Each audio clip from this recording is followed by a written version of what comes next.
Salut, j'espère que tu vas bien. En tout cas, moi, je ressemble à rien, j'ai besoin d'un glow up. Déjà, je vais commencer par prendre une douche. Après, je pense que j'irai un peu marcher parce que ça fait longtemps que je suis pas sortie de chez moi. J'ai allumé la caméra pour me motiver à faire des choses, donc on va les faire. Je te montre à quoi je ressemble. Petits chaussons des familles, on adore. Petit jogging confortable. En dessous, il y a un pyjama. Et au-dessus, j'ai mis un sweat à capuche long qui fait une robe. Du coup, on va changer ça. Je reviens, je me maquille, je me mets en bombe, on fait un petit glow up. Et je suis sûre que là, tout de suite, il est avec et j'ai même l'adresse de l'hôtel. Une douche, ça remotive tout de suite. Genre là, j'ai eu des idées de vidéos. Du coup, faut que je les note. Sinon, elles s'en vont.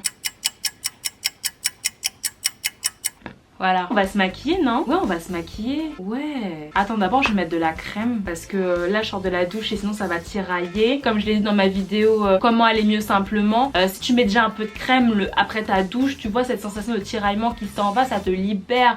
T'es fluide, t'es lisse. Lisse. Moi, j'ai envie d'être lisse. Si t'as une skincare à me recommander, je suis preneuse et surtout, ça n'est pas trop cher parce que j'essaye de réduire mes dépenses.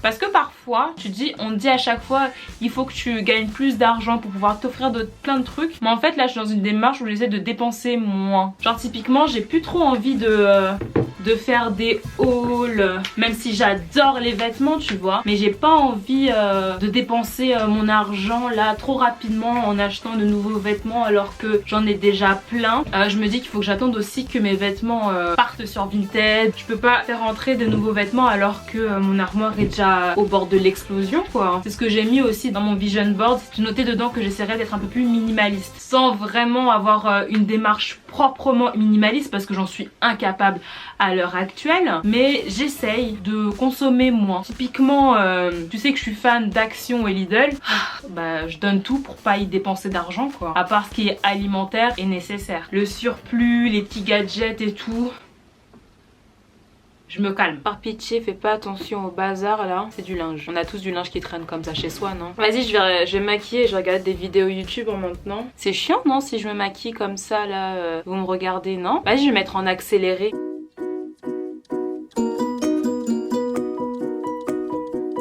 En vrai, j'ai même pas envie de me maquiller. J'ai fait un sourcil. Ça va faire au moins l'autre, non? En fait, là, je vais avoir mes règles. Du coup, je me sens pas bien. J'ai envie d'être boostée, mais mes hormones me disent en fait, meuf, calme-toi parce que t'en es pas capable. On essaie de glow up. On dirait que je glow down. Regarde mes sourcils. J'arrive pas. On abandonne, on se démaquille même pas. Quand j'arrive pas à me motiver comme ça toute seule moi-même, j'ai envie de penser aux autres aussi. J'ai envie de donner mon avis sur les problèmes des gens. Et pour ça, je regarde sur le téléphone si je peux trouver genre des témoignages de personnes qui ont des problèmes dans leur vie auxquels je vais répondre alors qu'ils ne m'ont pas demandé mon avis. Mon homme a des soucis. Si j'écris ici, c'est parce que en ce moment mon homme a des soucis et ne veut pas m'en parler. Il m'ignore et cela me blesse énormément. Je l'ai rencontré sur internet, on a tout de suite bien accroché et on était très vite tombés sous le charme chacun de nous. Après 2 mois de relation à distance où je vais passer les journées à lui parler, on se disait tout, on parlait de notre avenir à deux, puis on s'est fixé un premier rendez-vous. Je prends donc le train pour aller le voir. Je n'avais jamais autant stressé de ma vie, mais dès que je l'ai vu, j'ai su que je l'aimais et que c'était réciproque, c'était magique. Je connais bien cette sensation. Il m'a promis tellement de choses, m'écrivait des textes juste magnifiques. Il me faisait rêver simplement. Là, tu sens la couille quand même. Mais voilà, depuis quelques temps, je l'ai senti distant. Il m'envoie plus de messages, plus d'appels. Alors je m'inquiète. Je me demande ce qu'il se passe. Il me dit qu'il a des soucis et qu'en ce moment, il veut être seul. Cela fait 15 jours que ça dure et je suis perdue. J'en ai marre. On se parle plus. Je sais même pas s'il veut toujours de moi. Il me manque. Je sais plus quoi lui dire. Il ne veut pas me dire ce qu'il a. Bon, franchement pour moi, la réponse est catégorique. Le mec est passé à autre chose. Au début, il te faisait miroiter monts et merveilles parce qu'il était dans un jeu de séduction. Peut-être pour t'avoir, c'était marrant. Il passait du bon temps avec toi. Mais là, concrètement, il est passé à autre chose. Combien même il aurait des soucis, si tu comptais réellement pour lui, il t'écrirait pour au moins te rassurer de temps en temps ou te tenir au courant. Là, concrètement, il est passé à autre chose et tu devrais passer à autre chose. Vous êtes en couple depuis même pas un mois. Tu n'as pas serré les dents dès maintenant et respecté son silence. Tu serreras les dents quand la relation de couple elle sera construite, établie, que tu sais comment la personne réagit, quand il y a de la communication, etc. On va pas serrer les dents alors qu'on vient de se rencontrer, non. Dans une relation naissante, faut que ça envoie du lourd. Faut que ça envoie du lourd dès le début. Tu vas pas te mettre dans des problèmes dès le départ de 1 alors que ça n'a même pas commencé, tu vois. Non, les problèmes c'est après. En fait, tu auras suffisamment d'obstacles dans ton couple pour ne pas en avoir dans une relation naissante. Franchement, j'ai l'air catégorique, mais c'est comme ça que je me protège. Parce qu'il y a trop d'histoires après, genre, allez, on n'a pas le temps des problèmes. Non, c'est bon. Bon, c'était en 2014. J'espère qu'elle a ouvert les yeux, hein. Allez, on va chercher un autre problème. Oh, mon mec m'a giflé. On va regarder ça. Aujourd'hui, mon conjoint de 3 ans de relation vient de me gifler violemment lors d'une dispute. Les raisons de la dispute, c'est que je me suis laissée énervée après lui pour des raisons de confrontation d'opinion. Oh, il ne voulait pas se disputer, donc il s'est mis à m'ignorer. Il allait partir boire chez son ami. J'ai poigné les nerfs, je sais pas ce que ça veut dire, après lui et je l'ai un peu poussé. Là déjà aussi, là, on est dans une situation d'escalade de la violence alors. On va voir la suite. Ça l'a pompé un peu. Je sais pas ce que... J'ai continué à chialer après en disant qu'il s'en foutait de nous. Et en plus, c'était notre anniversaire. Il a embarqué dans la chicane. Définition. Je vais la mettre là parce que moi je sais pas ce que ça veut dire chicane.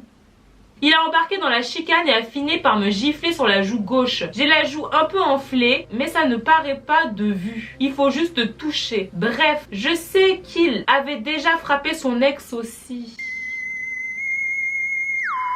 C'est-à-dire que tu t'es mis en couple avec quelqu'un qui avait un antécédent de personnes violentes. À partir du moment où la personne était violente par le passé, elle n'a pas travaillé pour s'améliorer, pour peut-être avoir une méthode pour mieux gérer sa colère, faut s'attendre à ce que ça se reproduise avec toi.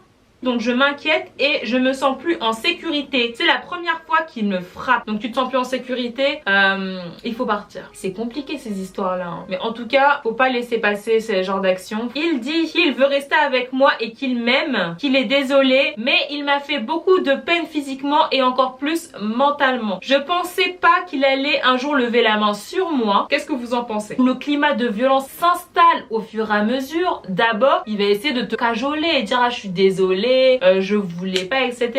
Mais le mec a des antécédents. Il a frappé son ex. Et là, sa colère, peut-être qu'il sait pas la gérer. Du coup, moi, je te préconise quoi? De voir avec lui s'il est prêt à entamer une thérapie pour gérer sa colère et ne pas réagir de manière violente. On est dans un climat de violence, là. Ça ne peut que exploser. Faut désamorcer dès maintenant. On avait ce problème-là. Et moi, j'ai envie de voir un petit problème, genre en mode amour interdit. J'ai réussi mon histoire d'amour impossible. Ah, j'étais célibataire, mais pas lui. J'avais 20 ans. C'était un client de l'entreprise dans laquelle je travaillais. On a tout de suite sympathisé. Il m'a débauché. En se côtoyant quotidiennement, on a vu évoluer notre complicité professionnelle en histoire d'amour. On était vraiment sur la même longueur d'onde. Sauf que j'étais libre. Pas lui. On a donc caché notre relation au travail, sans compter qu'il était mon supérieur hiérarchique. Donc il n'est pas célibataire et c'est ton chef.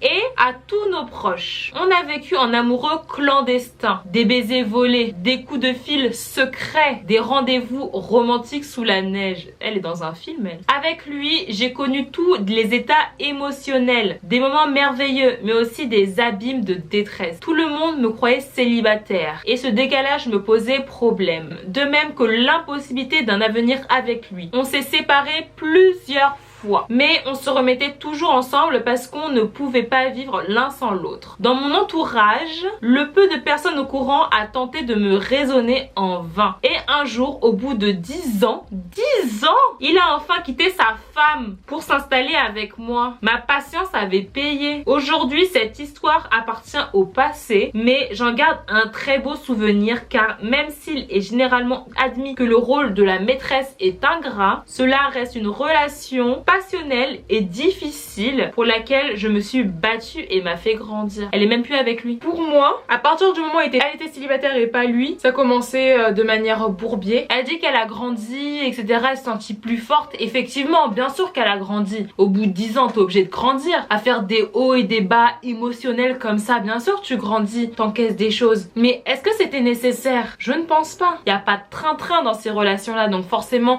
il y a de la passion, des tumultes, etc. Mais 10 ans de tumulte complètement, c'est l'ivresse, ça. Ça devient une drogue. Je connais des femmes qui ont vécu cette situation où elles étaient la seconde femme et au final, sans être dans un sentiment de plénitude, la situation n'était pas totalement défavorable pour elles, puisque il y avait les avantages du couple sans les inconvénients, tu vois. Mais à un moment, faut que ça cesse. Bon voilà, j'ai donné mon avis sur 3 témoignages. Personne m'a demandé de le faire, mais je l'ai fait quand même parce que ça me fait plaisir.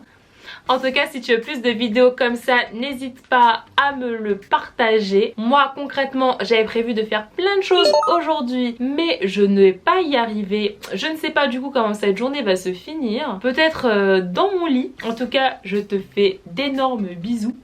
N'hésite pas à m'écrire sur Instagram si tu veux que je règle tes soucis. On se voit très vite pour une prochaine vidéo. Salut!